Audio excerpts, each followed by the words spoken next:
நீங்கள் எங்க பக்கத்துல வந்து எங்களுக்கு பொன்னாடை போர்த்தி எங்களை கௌரவப்படுத்துகிற ஒரு தாழ்மையான ஒரு தலைவர், ஒரு உண்மையான தலைவர் எங்கள் அன்பு தளபதி விஜய் ஐயா அவர்கள் நிச்சயமாய் இந்த தமிழகத்தை ஆளதான் போகிறார். அவர் நிச்சயமாய் தமிழகத்தை ஆளுவார் என்று ஆண்டவரும் இரட்சகருமாகிய இயேசு கிறிஸ்துவின் ஈடு இணைற்ற நாமத்தினாலே ஆசீர்வதிக்கிறேன். உண்மையை சொல்லுகிறோம். இந்த 2026 வருஷத்துல நீங்கள் முதல்வராய் வருவீர்கள். இது தீர்க்கதரிசனமான வார்த்தை. தேவன் உங்களை ஆசீர்வதிப்பார். அவர் முதல்வர் மாத்திரம் அல்ல, தமிழகத்தை நிரந்தரமாய் ஆள போகிற ஒரு மாபெரும் முதல்வராய். அவருக்கு சின்ன வயது, இன்னும் எத்தனையோ ஆண்டுகளாய் ஆள போகிறார்.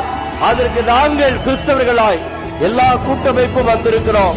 இன்னும் நிறைய கூட்டமைப்புகளை உங்கள் பக்கம் கொண்டு வரும். ஏன் தெரியுமா? நீங்க ஆள பிறந்தவர்கள், நீங்கள் ஆள போறீங்க, நிச்சயமாய் ஆள்வீர்கள் என்று மனதார பைபிள்ல லூக்கா 2ஆம் அதிகாரம் 10வது வசனத்துல நான் வாசிக்கிறோம்.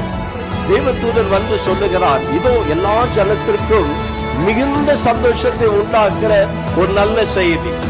ஆனால் இன்னைக்கு ஒரு நல்ல சந்தோஷமான செய்தியை சொல்றேன். இந்த பூமியிலே விசேஷமாய் தமிழகத்தில் இருக்கக்கூடிய தீய சக்திகளை மாற்றி, தமிழகத்தில் இருக்கக்கூடிய தீய சக்திகள் அத்தனையும் மாற்றி ஒரு பெரிய சமாதானத்தை, இந்த தமிழகம் காணக்கூடாத ஒரு சமாதானத்தை எல்லாரும் சொன்னாங்க. என்ன ஒரு ஒழுக்கம்! தமிழகத்தையும் கட்டுப்பாடோடு நடத்தக்கூடிய எங்கள் புரட்சி தளபதி விஜய் அவர்கள், எங்கள் அன்பான அண்ணன் செங்கோட்டையன் அண்ணன் அவர்கள் அழகாய் பெயர் வைத்தீர்கள். புரட்சி தலைவரை போல புரட்சி தளபதி வந்துவிட்டார். ஆனா இப்போ தமிழக மக்களுக்கு தளபதி விஜய் என்றால் எல்லா மக்களுக்கும் ரொம்ப ரொம்ப பிடிக்கும். எங்களுக்கே உங்களுக்கு ரொம்ப பிடிக்கும், எங்களுக்கே ரொம்ப பிடிக்கும். நான் அப்படியே பிரமித்து போனேன். நாங்க எங்களுக்கு ரொம்ப கிள்ளி பாக்குறேன், நாங்க இங்கதான் இருக்கிறோமா அப்படின்னு. நீங்க அவ்வளவு அழகா நடந்து வரீங்க. நீங்க உங்களை பாக்குறேன், உங்க கூட பேசுறேன். இதுவே எங்களுக்கு சந்தோஷம் தான். இந்த தொண்டர்கள், இங்க உட்கார்ந்து இருக்கிற தொண்டர்களுக்கு உங்களை பார்ப்பதிலும் உங்களுக்கு ஓட்டு போடுவதிலும் அவர்கள் மிகுந்த சந்தோஷம்.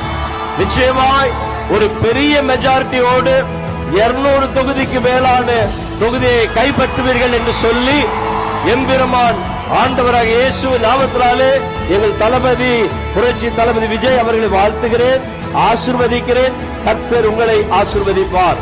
ஆமென்.